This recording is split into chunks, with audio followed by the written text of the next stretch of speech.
Chiedo a tutti di prendere posto cortesemente.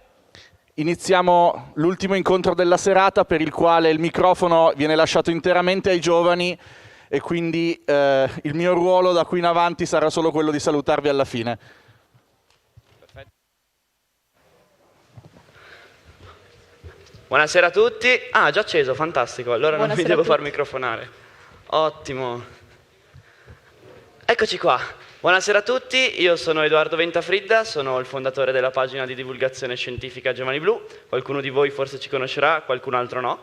E oggi per me è davvero un onore poter presenziare qui al Festival ECO&Brain perché, insomma, sapere che finalmente si dà spazio ai giovani in un festival anche in parte dedicato ai giovani, perché alla fine le tematiche ambientali riguardano soprattutto noi, per me è davvero un'occasione che mi rende fiero.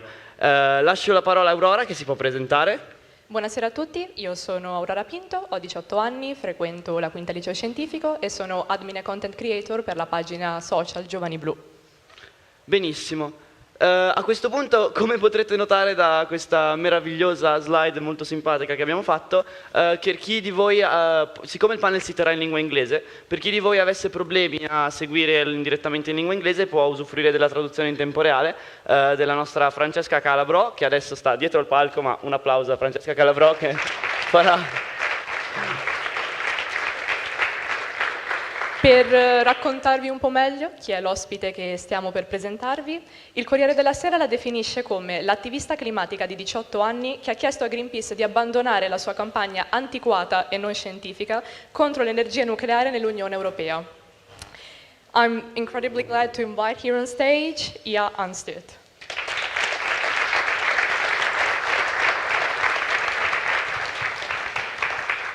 Thank you so much here for having accepted our invite. So first of all, I would like to ask you, what motivated you to take to the streets and do activism? And if you can please explain to us why you decided to approach Greenpeace directly? So my activism started very long time ago, nearly 5 years now, when I was 14. And I got engaged in Fridays for Future, Greta Thunberg's school strike movement. And I got engaged because I had grown up in Kenya, and there everyone was very scared because the rain seasons were not in sync anymore. And that was really my first revelation about the climate crisis. And when I moved back to Sweden, I felt an opportunity to get engaged in trying to fix these major issues that we were seeing all over the world. And so I got active in climate politics, and now I'm active in mostly pro-nuclear climate politics. Let's say that I'm approaching Greenpeace directly because they are the ones that right now are actively trying to do the most harm in this question. Greenpeace is suing the European Union for the inclusion of nuclear power in the taxonomy. And if this goes through, it will mean the end of green funding for nuclear power in the entire EU, and also for the countries that are dependent on stipends and donations from the EU.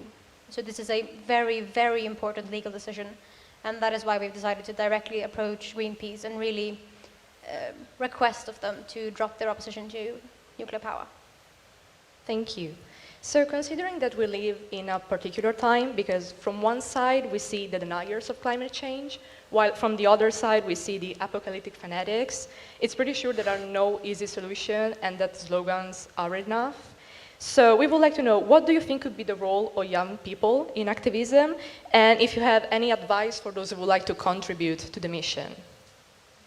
I think the role of young people in climate activism is primarily about putting forward a new perspective, because a lot of the older generation are very ingrained with the ideas of the world that they have been taught as children and that they have grown up with. And it's easier, I think, for the younger generation to break that than it is for the older generation. And therefore, I think it's really important for young people to be engaged, especially in the climate question, because it's such a difficult and it requires such a large degree of change. What was your second part of the question? So if you have any advice for those who would like to contribute to the mission of activism? I think the most important part is to get engaged where you can. and where you feel you have the energy, and where you feel you have potential. If you are more comfortable being on social media and taking the fight there, then do that. If you are more comfortable writing opinion pieces in your local newspaper, do that. If you are more comfortable working to start a recycling program at your high school, do that. Like, every tiny bit of change matters, because the moment you get engaged in changing civil society, and the moment you feel empowered and that you can change civil society, when everyone feels like they can actually change something, that is when change happens. Thank you very much for your advice. I really appreciate that. I would like to take this moment to spend a few words on one specific topic that really, I care about. When I think of this, extremist movements like we have in Italy, Ultima Generazione, for example. In Germany, it's called Letzte Generation. Maybe you know them better. But we have many more of this. So there's one thing that really makes me angry. That's thinking about all the suicides case that we have. So if we can change slide, I can show a few cases here. So we know that this pushing for, if we don't act now, we're going to die in 30 years, that is complete madness, because we all know here that we're not going to die in 30 years if we don't do something very quickly. This is not real. Can create big problems, as we can see here. People of my age, of our age, were more fragile, were more susceptible to these kind of things, can really create problems, like they can kill themselves. And this is terrible, because when I see things like that, I really get angry. So what do you think? What are your thoughts about that? Do you feel the same way I feel when I see things? Because when I see, for example, on TV, that there are these climate activists that stop the roads, it's not just about stopping the roads because they want strange requests, but it's also, it causes consequences to young people. So what are your thoughts on that? I'm going to start by approaching this from a slightly different angle and talk about the climate anxiety issue, because I think that's where most of this starts. And when we talk about climate anxiety, I think we have to talk about the world that young people grew up in. I think it's very important to understand that my generation doesn't remember a time without crises. My first memory of global politics and the global society is a 2008 bank crash. And that is impactful, because for every step forward in your life, there has been another crisis. Like, I graduated compulsory school in the midst of the last pandemic we had. And I think it's really important to keep that in mind, that it's very, very easy to become anxious and to become panicked when the only thing you know is the world turning up on its head every few years. Because that is the only thing the young generation knows. Because the world has been in upheaval after upheaval after upheaval for the last few years.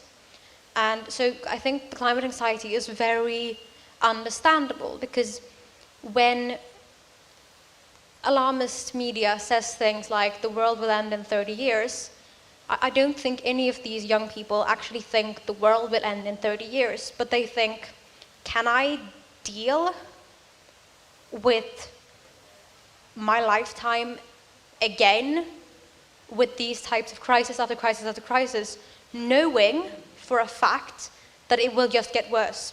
And that is what we do know. We do know that if we don't put in a ton of effort right now to solve climate change, it will get a lot worse. We know that we will see another massive refugee crisis, for example. We know that we will see flooding. We know that we will see natural disasters rising, and all of this. We know that for a fact. But if we don't do something now, the world will get worse. And I think it's about that. I think it's about this idea that rather than thinking, I will die in 30 years, I might as well die now, it's, I will live a shit life for the next 30 years. So I might as well die now. And I think that's a very different viewpoint, because it puts into perspective the idea that it's not just desperation about the climate crisis, though it is. It's also desperation about all the other crises in the world. And I think we have to keep that in mind, that absolutely it's horrible that they are put in a position where they feel like this is the only way out, but it is also, if we really understand and really think about the world they have grown up in, an understandable reaction, because they have grown up in a world where they feel powerless. They feel like nothing they do will change anything. And like that climate activist that set himself on fire at the Supreme Court, at that time, he most likely didn't feel like this was... I don't think he did that because he felt like, oh, I'll die anyway, so I might as well do it dramatically. I think he felt that this was the only way to save everyone else. This was the only way to really get some change. And I think that is what we have to tell young people, not that this is intolerable, because it is.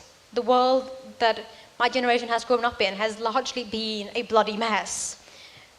But what we need to tell my generation, and especially the children even younger than me, is that you can create change without these drastic actions.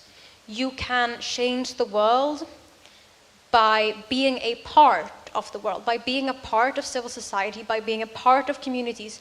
You can promote change in a positive way going forward that benefits everybody, and that these drastic actions aren't needed.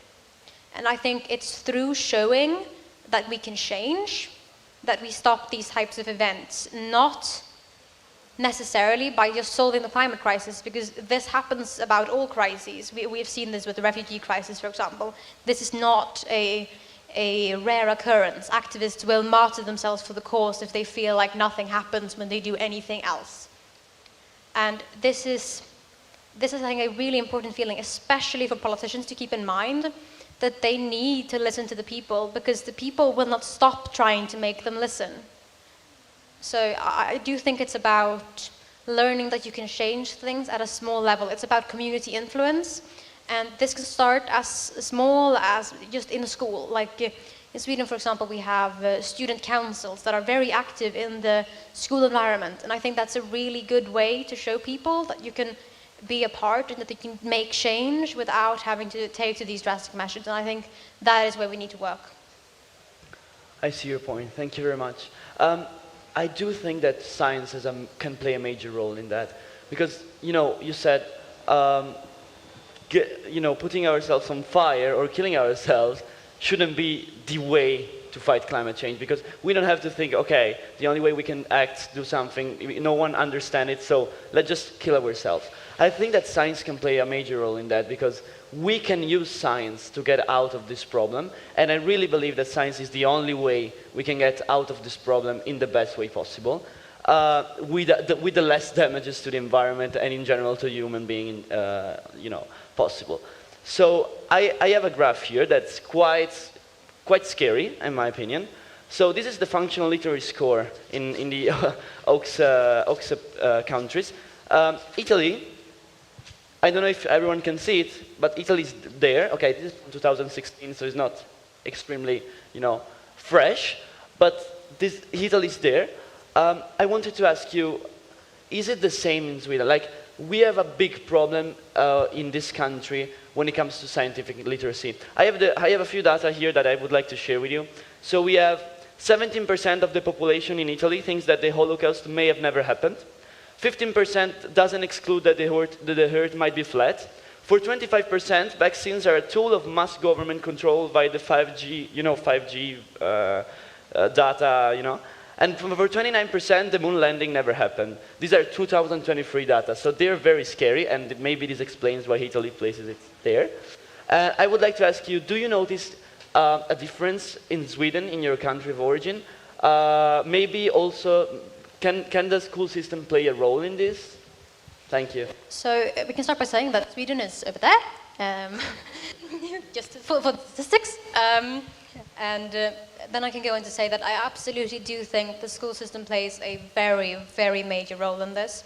But I also think it ties back into the previous question. I think it's about trust in government and trust in your ability to change government.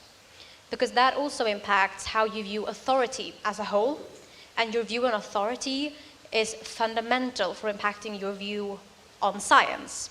If you don't believe in authorities, why would you believe in the science that the authorities tell you is true? And so I think both questions tie into each other, but I do think education is very important, and I do especially think that education in how to be source critical is vital. In Sweden, I regret to inform you that I was, towards my end of my education in Sweden, I was so tired of source criticism because we had the source criticism in every single subject. It was a grade criteria in every single subject. If you couldn't prove yourself to be source critical in civics, English, religion, science, all of it, you would fail. And that obviously gets very tiring for the students in it, but I do think it's very, very helpful because it teaches you to actually look at the sources. It teaches you to figure out, are these sources realistic? Are these sources biased? Are these sources whatever? And I think that is a very, very vital skill that I think very closely ties in to scientific literacy. But it also affects this authority thing. Because if you are source critical, you are less likely to be biased or turned by corrupt politicians. And that in turn leads to a political climate in which you have more power and more say. And that in turn leads to you trusting authorities, and that in turn leads to you trusting science, and that in turn leads to more source criticism. So I do think it's all a very large spiral, and Italy has apparently been going on a spiral downwards, while Sweden has been going on a spiral upwards in this. And I don't specifically know what Italy is doing wrong here, because believe it or not, I am not fully educated on your education system.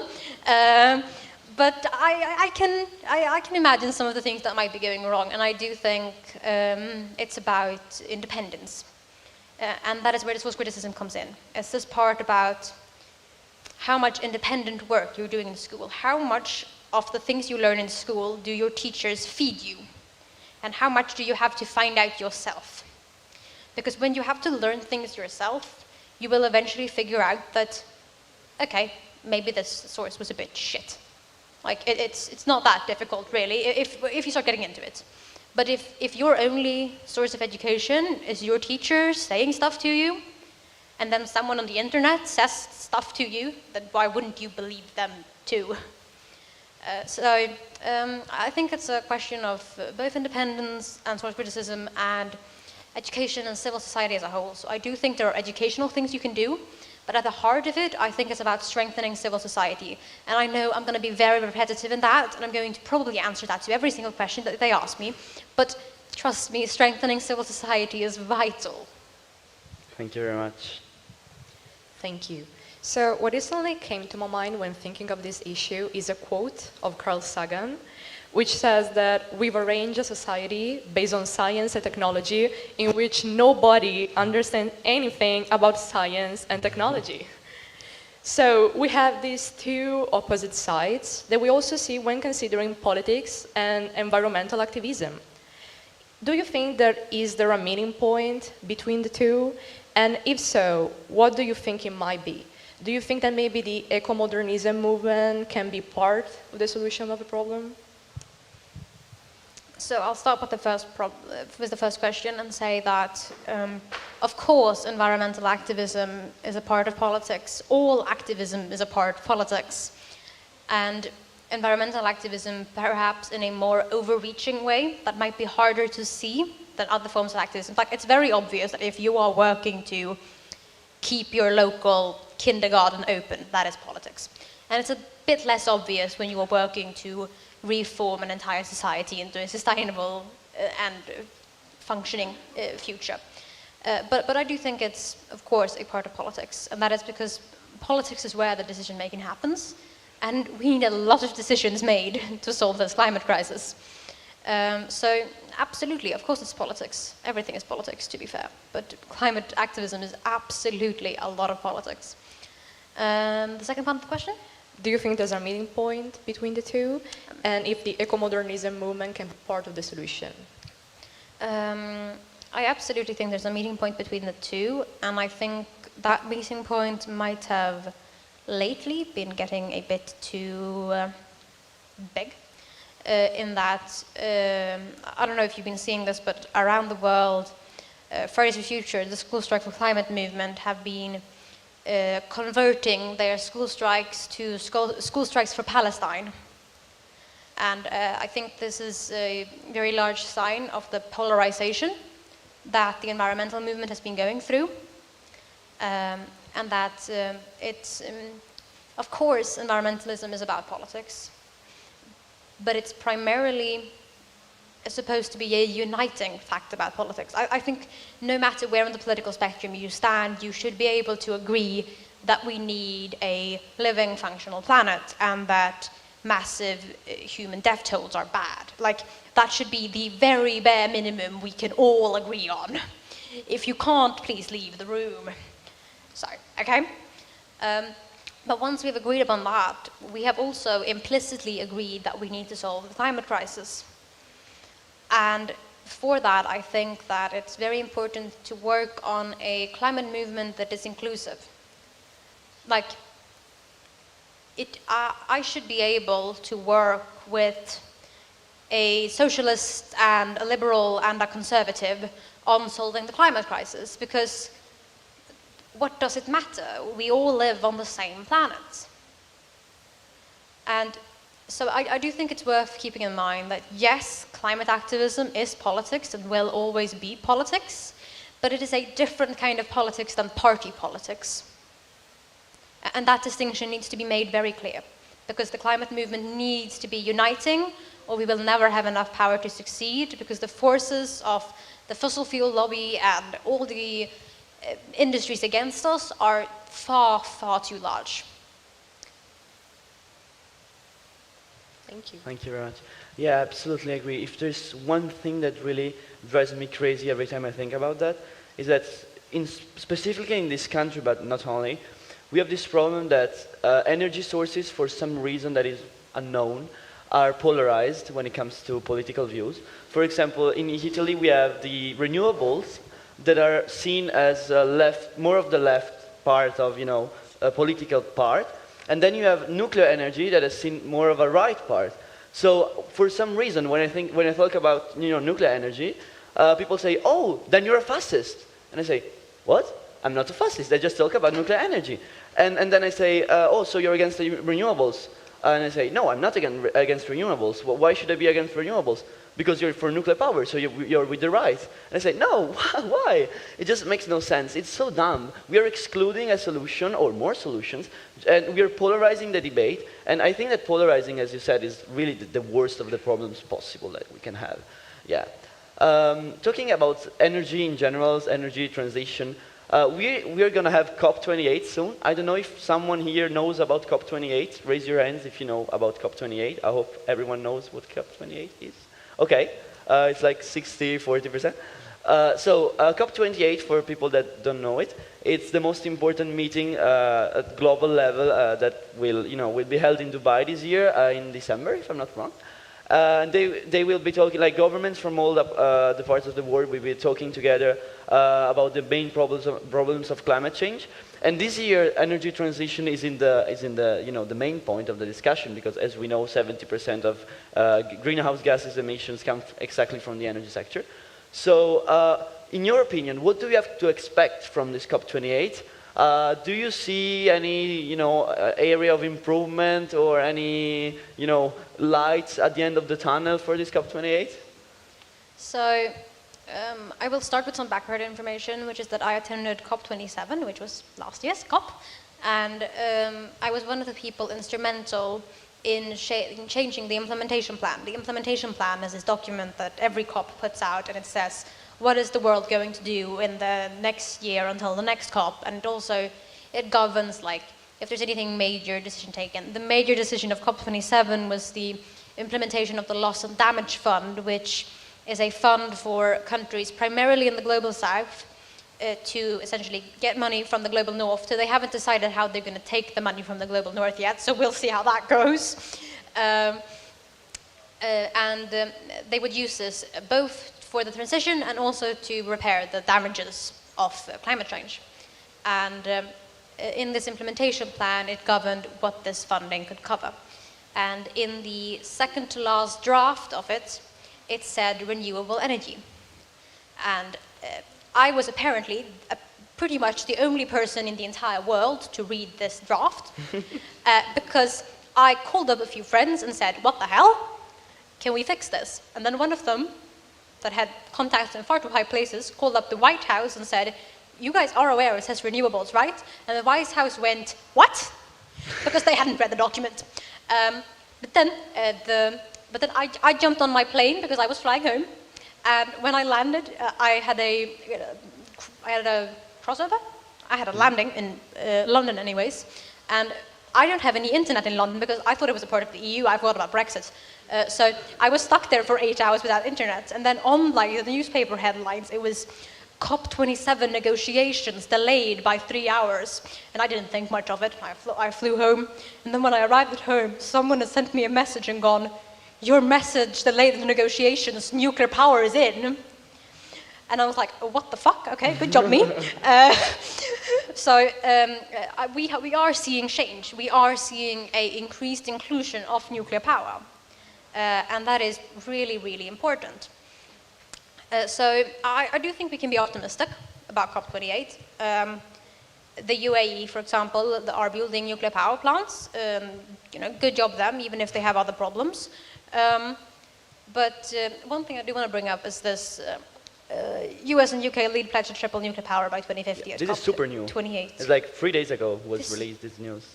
I think maybe 6 days, but yeah, super fresh. Okay, then I got the secret pre-intel at the US Department of State conference I was at last week. Oh. Anyways, I learned about it like 2 weeks ago. But either way, Sweden is also a part of this pledge, and it's both new tech and old tech, so it's a bit of a coalition. We'll see how it goes. Hopefully well. But it is I think it's worth keeping in mind that these are major powers that are all uniting behind the idea of more nuclear power. So we are definitely seeing a new nuclear renaissance. What matters now is that we don't fuck up. Because this is probably, like we've had multiple nuclear renaissances in the past that have fallen short. This is probably our last opportunity. If this one falls short, we are going to be in a world that does not have the resources or human capacity or public and state capacity or private capacity for that matter to invest in this type of large-scale infrastructure, because we will be in a climate crisis that will stop this type of large-scale investments. Because no one has time for large-scale investments when 3 billion people are on fleeing foot and refugees. Nobody does that type of thing in that type of crisis. And that is why I think it's really, really important that all of us in this room really work on it, because it may not feel like your uncle at Christmas going, oh, but nuclear power is kind of bad, is a problem. But when that is everyone's uncle, it is a problem. And that is the situation we are in. That you are never going to turn a proper anti-pro-nuclear. If they go pro-nuclear, they will do so by their own research. But all of these people that are like mildly, I don't know much about nuclear, but it sounds kind of scary, we need them. And we need them now. Preferably we needed them 20 years ago. But we really need them now. So it's really time to start talking to all of those people that are like, do you really have to keep talking nuclear power with me? Yeah, I fucking do. Come on, this is the future we're talking about. I do have to talk about nuclear power with you, even though I know you hate it. Come on, calm down, it's a good thing. We like it, okay? So, absolutely, but I think there's potential. I think we've seen lately with the resurgence of new programs like the Project Phoenix, which the US Department of Energy is starting with primarily countries in East Europe to convert coal power plants to nuclear reactors. With like Sweden, for example, just a few days ago announced the plan to build 2 new large reactors. And so I do think we're seeing a re-emergence of nuclear power, and I do think we can have hope for COP28. That being said, the organization of COP28 seems to be a bit weird. So we'll see how much that hinders it.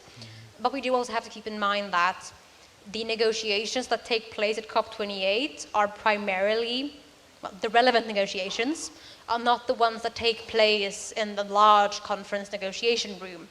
They're the ones that take place at the fika next door, you know?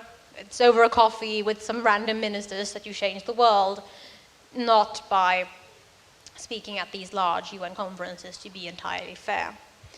So I think it's about talking. It's about talking with everyone. Like you might not think that the person that you talked about nuclear to on a random train station because your train was delayed is that important, but you don't know who they know.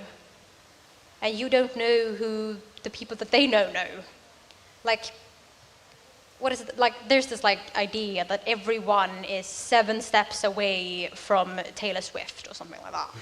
And like, if we go by that, then everyone you talk to has to be like less than 5 steps away from your prime minister. You have a prime minister. Do you have a president? Well, yeah. I don't know. You have both. Okay. Good for you. At least you don't have a king. Either way, like you have to keep that in mind, that everyone you talk to can be a vital part in creating change. So really do talk to everyone. And yes, you are going to be get a reputation for being that person that talks about nuclear power to everyone, but you're kind of just going to have to live with that. Like, when I was leaving Sweden on the train station, someone screamed, "Are you that lady that talked about nuclear power on TV?" And I was like, "Yep, that's me," without even turning around. And like, yeah, okay, you're going to have to deal with some of that. But in the end, it's fun and it's important. Primarily, it's very, very important because every single mind that is changed is part of a larger picture. So please do annoy your neighbors. Yeah, absolutely agree also with that. I do think if there's one thing that I'm waiting for at COP, I hope to see at least after COP, is a slightly, more the size opening for what is, the more international organizations such as the International Atomic Energy Agency, even the IPCC, I hope, because they are a little bit, how can I say, very delicate when it comes to nuclear power. Well, we have the IAEA that, of course, with the incredible Rafael Mariano Grossi, they do a great job. But the International Energy Agency and even the IPCC, they are starting to say, okay, maybe we should double, maybe triple nuclear installed capacity, but they're very delicate when it comes to this topic. I'm really hoping to see much more, the size opening. I think we have to keep in mind that the UN is always delicate. Like, they're not just delicate about this, they're delicate about everything. Like, countries can commit genocide, and the UN is like, this might be a bad idea.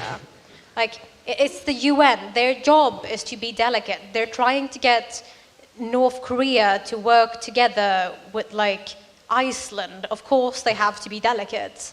Like, I do think we have to keep in mind that the UN's job is not to be the angry, loud person with big opinions. That's our job. The UN's job is to be that slightly boring grandmother at parties that is like, can we just sit down and eat, please? Like, that's their job, and they're doing a surprisingly good job at that. And I think we should really keep in mind that different people and different organizations have different places in the political arena, and that it is worth keeping them in that place, because that is most likely what they are good at. So I would say I would rather wish to see a focus on, say, nations talking about nuclear power. Like, I would love it if Sweden was more open about the fact that the reason we are the leading nation in climate transition technology is because of nuclear power. No one ever mentions that. And I think that is why we have to see this happen. We have to see this happen on a national scale, because it's just not the UN's job to affect national politics at that level. Thank you. And to close this COP parenthesis, in your opinion, are there any countries in your opinion that are doing, except from the UK, US, and the most modern countries out there, are there any countries that are really doing something that is, should be recognized? They're doing great. For example, I think about China, but maybe also other countries, maybe in Africa or Asia that we don't know about, no one talks about. I would like to throw out a word for Egypt. They're building nuclear power plants right now, so that's good of them. I'd like to toss out an acknowledgement to Kenya that are currently investing in it. And I would like to toss out an acknowledgement to the African Union as a whole, but as the first multinational union in the world, they have agreed to have a unified regulation system for nuclear power. So if your nuclear power plant gets approved in one African country, it is automatically approved in all others. And that is something I really think we as the European Union should work to emulate. So those are the ones off the top of my head. I'm sure there are other countries that are doing a great job on this too, but those are the ones that I would like to throw out a word to. Thank you very much. Thank you. So to conclude our talk, I would like to ask you, what are your plans for the future? If you are considering getting involved politically, maybe, I don't know, with the European Parliament or the United Nations, and if you are optimistic or pessimistic about the future in this terms. I'll start with the last one and say that I'm optimistic about the future. I think humanity is bloody brilliant, and I think we can do a really good job if we just put our heads and energy together. So I do think we should remain optimistic. We should be cautiously optimistic, and we should be a bit pissed, but I do think we should be optimistic, all in all. When it comes to my plans for political involvement in the future, I would say that I haven't made any concrete plans yet, and I have decided that I should get an actual job before I get involved in politics, because I have a deep hatred for politicians that have never done anything other than politics in their life, because they don't know what living a normal life is, and I'd like to avoid being one of those, which is a bit hard when you get pushed to international fame at the age of 18, but I'm working on it. And then for the first question, which was plans for the future, I am currently working on applying to university. We'll see how that goes. And I'm also working on starting up Replanet Youth internationally. So if there are any people interested in that, toss me an email. I have a sticker with my address on that you can get after this talk. Thank you so much here for your question. Thank you very much. I guess it's now time for questions from the audience. Quindi avrei il piacere di invitare qua sul palco la traduttrice Francesca Calabrò per poter raccogliere le vostre domande da poter rivolgere direttamente a Ia.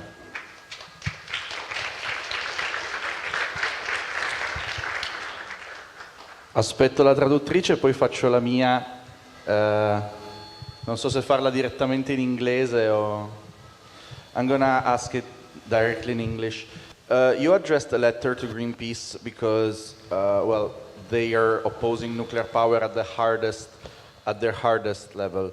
However, Greenpeace is not only guilty of that. Throughout the world, they oppose numerous technologies that could save lives.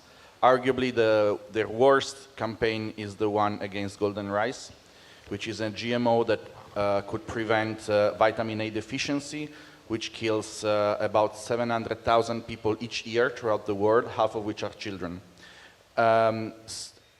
Other environmental NGOs oppose golden rice, but all of them combined do not have half of the economical and influencing power of Greenpeace. So, in my opinion, they are guilty of something big, of something really bad. Do you think that these legacy NGOs, Greenpeace and others, are redeemable, and we should really try to work with them, or we should just forget about them and try to move on from them and let them die as the old people that are part of them for the most part?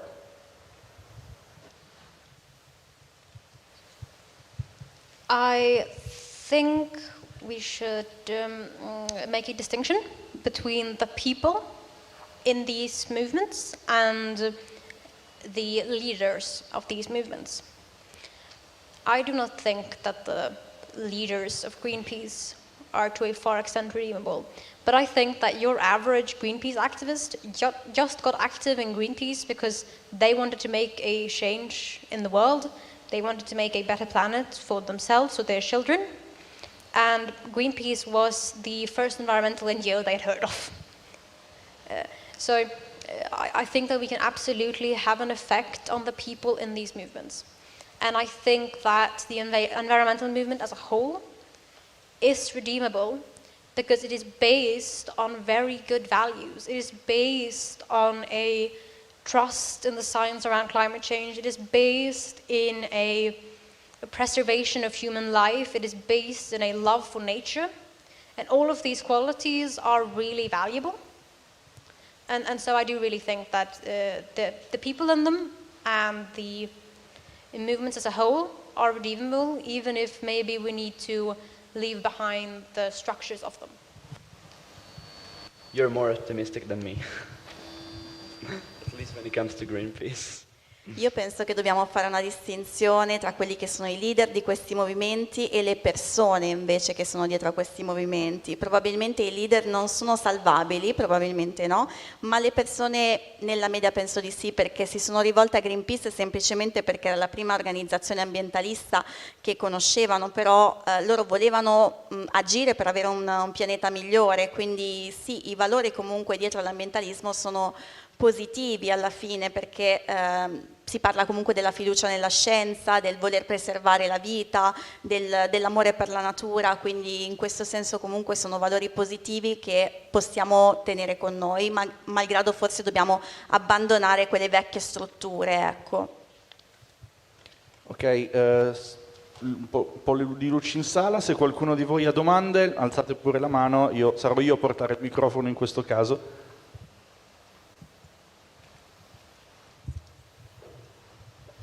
Thank you, Ia.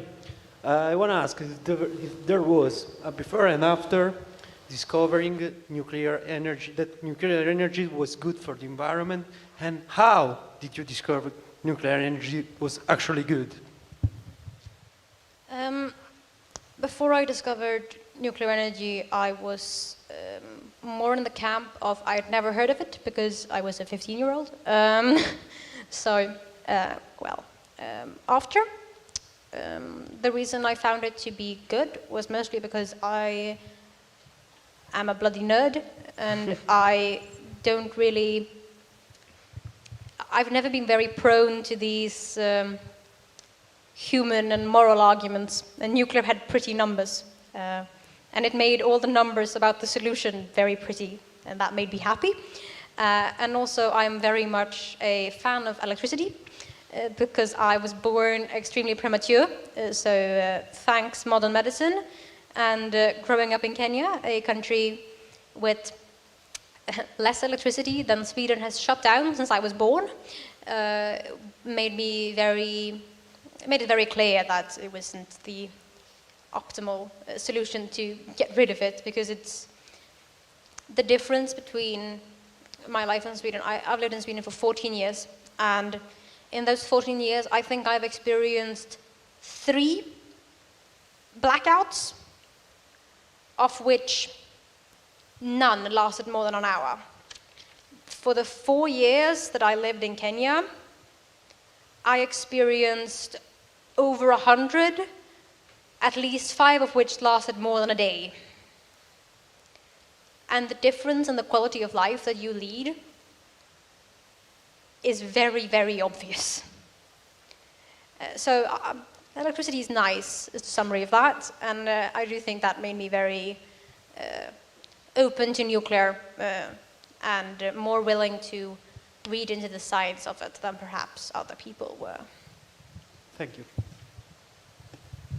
Diciamo che fondamentalmente prima di scoprire il nucleare era perché non l'avevo mai sentito, del resto ero giovanissima. Perché me ne sono appassionata? Fondamentalmente perché sono una secchiona, quindi ho iniziato a studiarlo e poi anche per il mio vissuto personale, perché apprezzo molto l'utilità dell'elettricità, visto che sono nata prematura in Kenya, e il Kenya chiaramente è un paese in cui i livelli di elettricità non erano come la Svezia, c'erano molti blackout.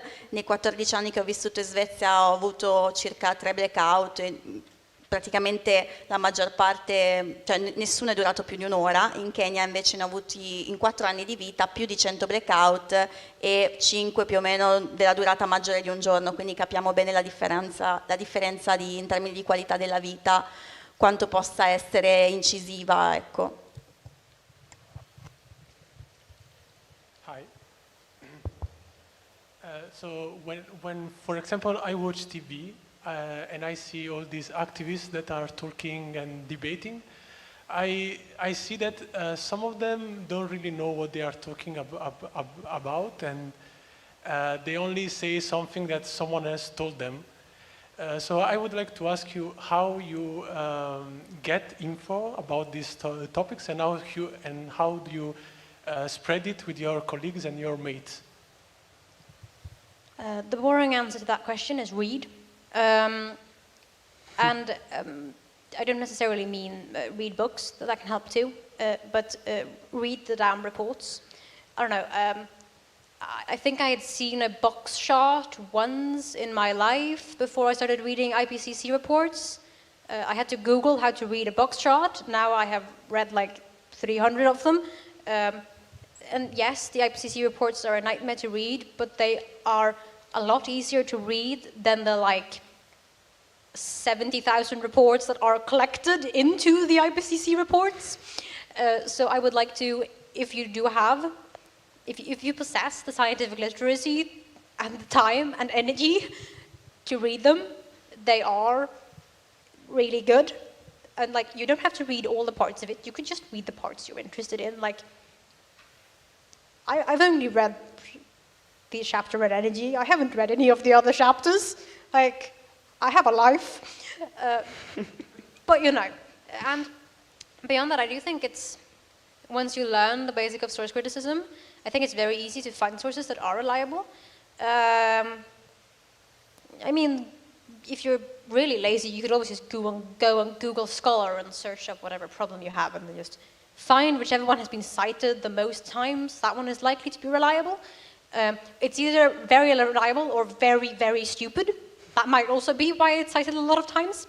So you have to be a bit careful with that. So like, if it's been cited an extraordinary amount of times for a very boring topic, it's most likely really stupid. But if it's been cited like a good amount of times, then you should be good. But of course, you know, Google the author, decide for yourself, are they stupid or not? You know? But I do think it's about scientific literacy, and I do think it's about learning to really sift through the maze of information that we have at our access, at our fingertips, because of the internet. Like, you have an amazing opportunity, you have the collected information of all the greatest minds in humanity at your fingertips. And because it's illegal, don't ever go on Sci-Hub and download them illegally. Unless you're broke, then I don't care.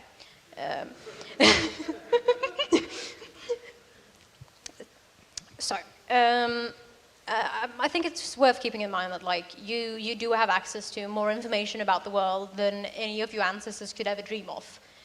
Please use it, and use it wisely. And please don't get your scientific information from TikTok.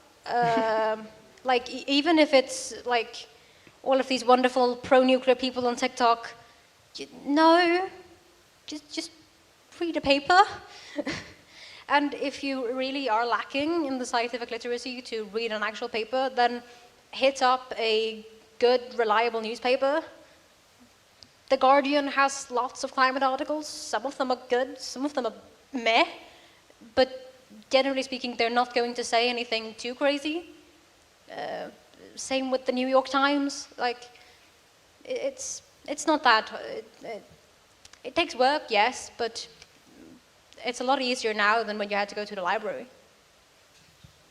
Se non sapete l'inglese andate su TikTok, è meglio dei giornali italiani.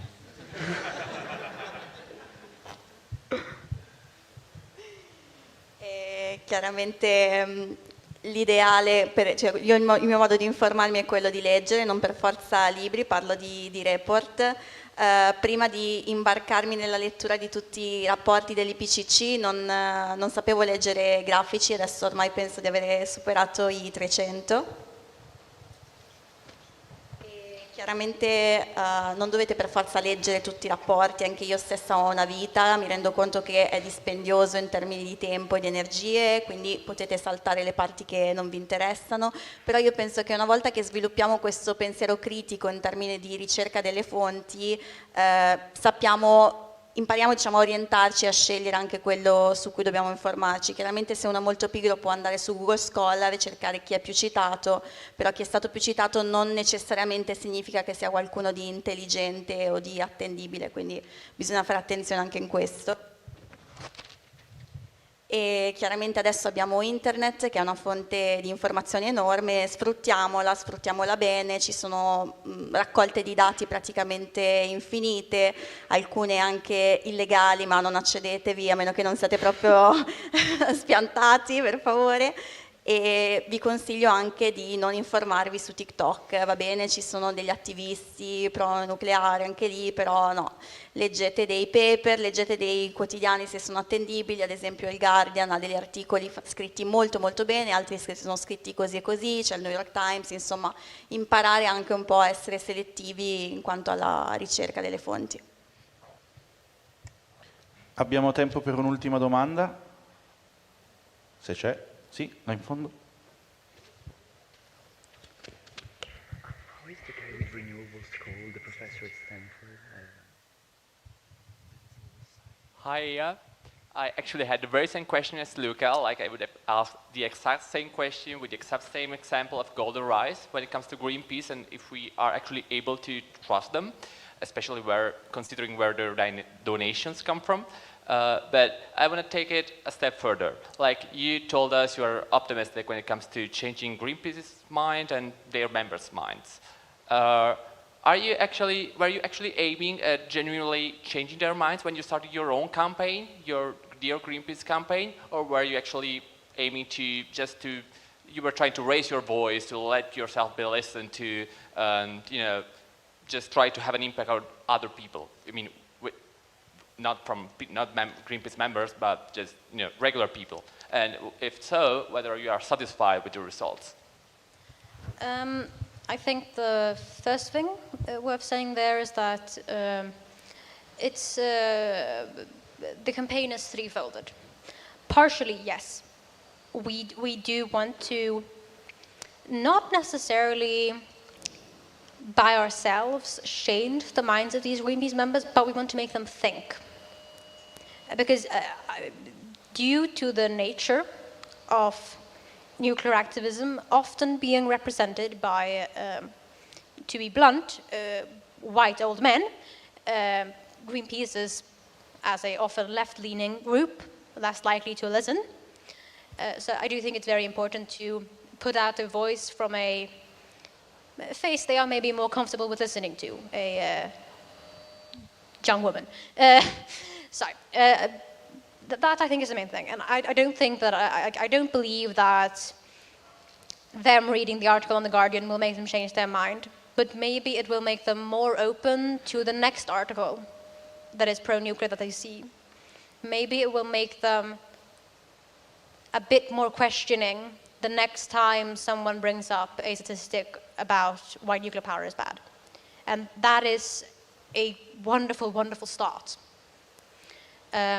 But then, of course, it's about everyone else. It's about the fact that Greenpeace is very, very rarely opposed in the public eye. And I do think it's really important to show that the environmental movement is divided on this question, and that Greenpeace isn't representing the entire environmentalist movement. That is also very important. And the third part of this campaign is the actual legal aspect. We are joining the court case in the European Union to protect nuclear power and taxonomy, and that is a very pragmatic and actually impactful position to take. La risposta a questa domanda è in parte sì, non volevamo necessariamente cambiare il loro modo di pensare, però volevamo costringerli a pensare, perché alla fine l'attivismo pronucleare per sua natura di solito viene portato avanti da uomini di una certa età, caucasici, bianchi, e forse invece Greenpeace è più vista come di sinistra, no? A livello delle proprie posizioni, quindi pensavamo che forse far sì che questi argomenti venissero posti loro da dei volti più giovani, un interlocutore con cui potevano sentirsi più a loro agio, potesse fare la differenza. Ora non significa che la pubblicazione di un articolo sul The Guardian potesse cambiare davvero la loro opinione, il loro punto di vista, però magari sarebbero stati un po' più aperti, un po' più inclini a leggere il successivo articolo, un po' più critici, insomma, quando si parla appunto di opposizione al nucleare, fa sì che loro fossero un po' più critici e autocritici anche, e quindi penso che potesse essere un ottimo punto di partenza. E poi volevamo anche dimostrare, insomma, che Greenpeace non è uguale al mondo dell'ambientalismo. L'attivismo ambientale è diviso comunque riguardo appunto all'opinione sul nucleare, e Greenpeace non è la sola ad avere un'opinione al riguardo. E infine poi c'è tutto il discorso della battaglia legale, perché noi abbiamo chiesto appunto di essere una parte interessata alla Corte di Giustizia europea per difendere la presenza del nucleare nella tassonomia verde per le energie sostenibili a livello europeo. Molto bene. Is it right? Tac.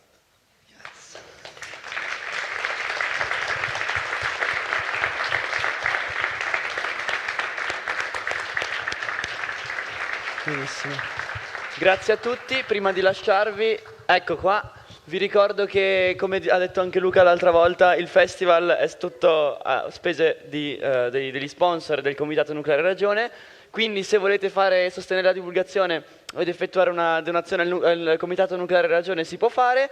Ringraziamo il Comitato per i gattini che troverete all'uscita per chi farà donazioni possibilmente ingenti. Vi verrà donato un bellissimo gattino all'uscita, giuro.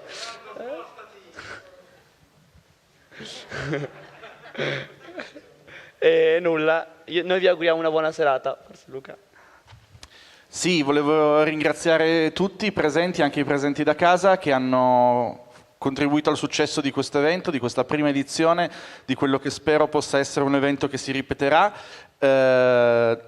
Non voglio farvi promesse perché il portafoglio non ce l'ho io, quindi dipende tutto se i nostri sponsor si riterranno soddisfatti da questo evento e decideranno di supportarci negli anni prossimi. Io credo che però abbiamo dato vita a qualcosa di molto bello e ringrazio quindi tutto il pubblico, tutti gli ospiti e tutti quelli che hanno collaborato, quindi il Comitato Nucleare Ragione, la fisica che non ti aspetti, i Giovani Blu, l'associazione Piero Capone e tutte le altre pagine, chi mi sto scordando?